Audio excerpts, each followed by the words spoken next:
जना से आनंद आवे। हमारे पिताजी हमारे गुरुजी एक गीत को गाया करते थे।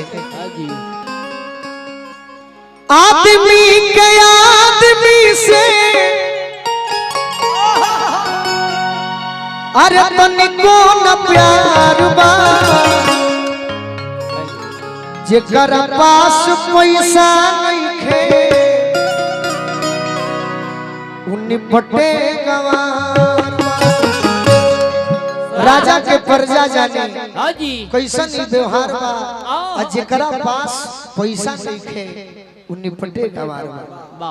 बाकी हम कहतनी जीवन में धन दौलत रुपया पैसा करोड़ों भरल होखे फिर भी हरि जी के कृपा ना होखे तो रुपया बेकार बा।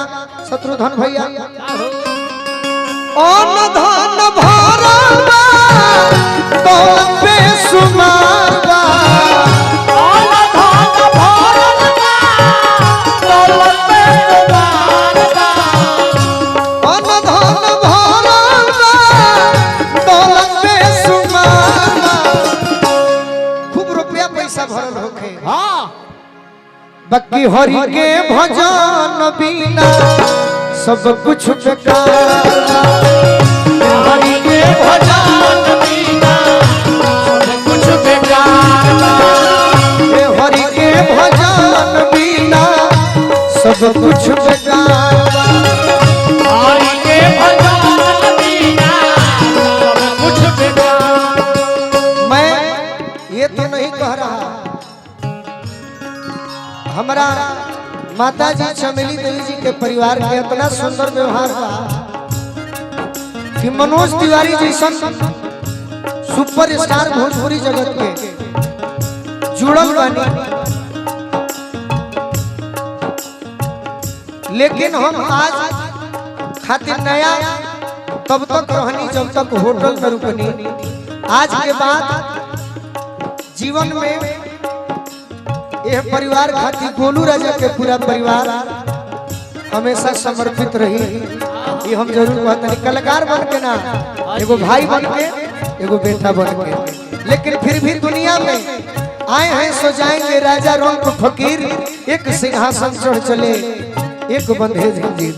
हम एक गीत गाया करते थे अपने स्कूल लाइफ में चाचा जी, रब जो चाहे वही तो होना है, रब जो चाहे वही तो होना है। आदमी खिलौना है, आदमी खिलौना है। हरि के भजन बिना सब कुछ बेकार। हरि के भजन बिना सब कुछ बेकार। इस जीवन में का बेकार बरूरा सब सुनी। मंदिर बिना मूरत के, सिंगार बिना सूरत के, मंदिर बिना मूरत के, सिंगार बिना सूरत के, मंदिर बिना मूरत के, सिंगार बिना सूरत के। मंदिर बिना मूरत के, सिंगार बिना सूरत के।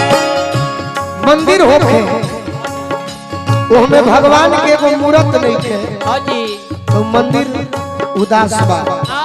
खूब चेहरा निमन होके वो चेहरा पर सिंगार नहीं के तो चेहरा तनी मनी अच्छा ना लगे। वही तरी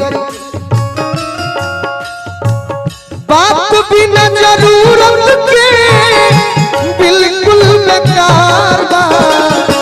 हरि के भजन बिना सब कुछ बेकार। हरि के भजन बिना सब कुछ बेकार बा, बेकार बा। हरि के भजन बिना सब कुछ बेकार बा। हरि के भजन बिना सब कुछ बेकार। एक थोड़ा देखिए, मैं जो भी कहूँगा पुराना बात ही कहूँगा जो परिवार के लोग भी बैठ के सुन सके। अरे कौन दिशा में लेके चला रे बटोहिया, कौन दिशा में लेके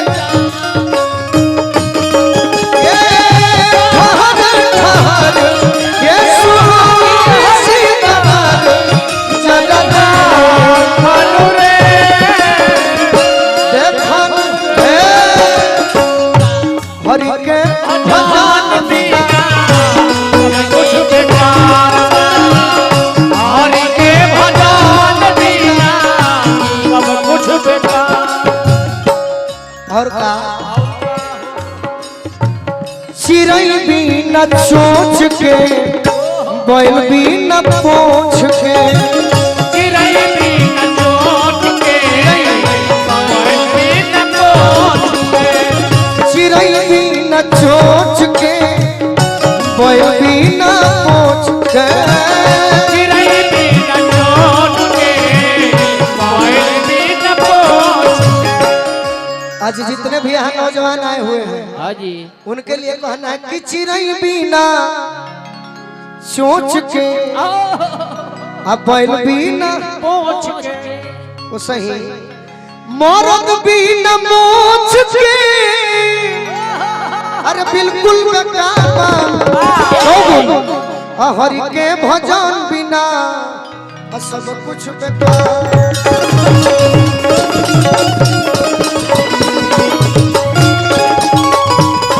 खड़ी हो जाओ, खड़ी हो जाओ।